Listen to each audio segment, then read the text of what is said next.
We're happy to say Amanda Gorman joins us now. There she is from Los Angeles, wearing her signature yellow. Hello, Amanda Gorman. It's so good to see you.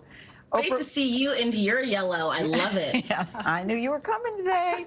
So I've heard you say that you wanted to find the words that the world needed to hear and that you needed to write. We're very happy here at CBS. We are not late to the Amanda Gorman party, but do you feel like you've been shot out of a rocket? And what was it, the message you wanted the country to get that day? First, I want to know what this has been like for you after writing that poem and on the national stage when people go, who is that? Wow. Rocket ship is absolutely the correct word. I feel like I've been kind of catapulted into this new chapter of my life. And it's really just been so rewarding for me to actually watch and observe because the effect that I think that it's had on poetry, where I'm talking with other writers and they're saying, wow, you know, my poetry book sales have gone up after your inauguration speech, or talking with teachers who were like, actually, I'm going to bring back poetry into the classroom. That's huge for me because it means the impact lives on and it continues to change people's ideas and beliefs about all that literature can be. Yeah, that's nice. I didn't know that part of the story. What is it, when you say, I wanted to come up with the words that the world needed to hear and I needed to write. What does that mean?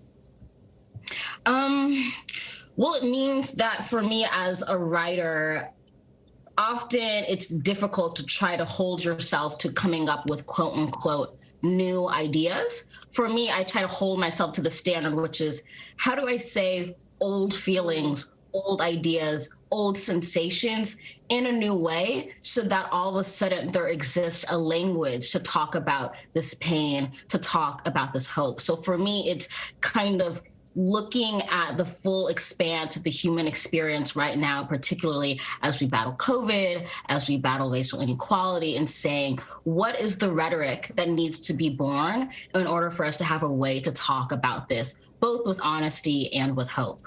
And we need those words to be able to talk about these issues. Amanda, it's Adriana Diaz. We did a podcast together about 2 years ago. I don't know if you remember. I remember. I want to say congratulations on the baby. Oh, thank you. Thank you, Amanda. So in 2018, you told me that you were inspired by Maya Angelou, who overcame being mute as a child. You grew up with a speech impediment that makes it hard to say certain words, but you said that you were able to turn that, what some people see as a weakness, into a strength. How did you do that?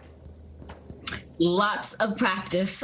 For me, growing up with a speech impediment meant that I was always kind of struggling to say a certain set of words, particularly words that have R in them. And at first, what that meant in my poetry is I would actually erase R words from my text so I wouldn't have to say them aloud. But as I grew older and started to lean into my voice and what having a speech impediment meant, I kept those words and started using poetry as a speech pathology. And so I learned a lot through reciting poetry, spoken word and rap and the lyrics, and taught myself how to say these letters, which for so long had been kind of my greatest weakness, so that it gave me the practice and the strength to the point that I could do something like an inaugural poem. And so I don't consider having a speech impediment necessarily as a disability, but actually as a strength. It gave me my greatest superpower, which is my voice.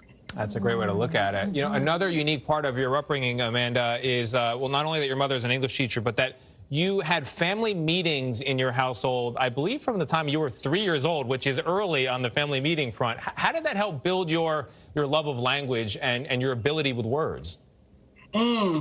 Today is actually my day to run the family meeting, so thank you for reminding me of that. But it was always a great space that my mom set up where all the family members, including the dog who had to have her own translator, were called to the table, and we were all, expected to come discuss news, our life in, a very kind of civic and open and honest manner. But also every child was given the power to run the meeting. So my days are like Mondays and Thursdays. And what that meant is even as a child with a speech impediment, this meant that daily I had a platform in which my voice was heard. And it's actually a practice that I consider to continue today. So I'll still be in meetings, I'll still be on talk shows, and I'm still acting like that 5-year-old girl who was running the family meeting and saying, actually, we didn't get to hear about your day. Actually, I would love to translate for my dog, who also has ideas at the moment, whose food bowl is empty. And so it's kind of continuing that practice of learning to pass the mic, even when you've been handed it.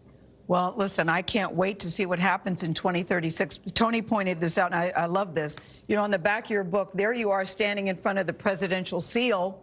I'm thinking one of these days you will be standing behind the presidential seal, and you'll be Madam President. You're still planning that, are you not? Oh, 100%. All right, Amanda Gorman. Thank you so much. It's so good to see you. Good luck at the family meeting today. Something tells me you're going to kill it. Bye, everybody. Bye. As we mentioned, The Hill We Climb goes on sale tomorrow.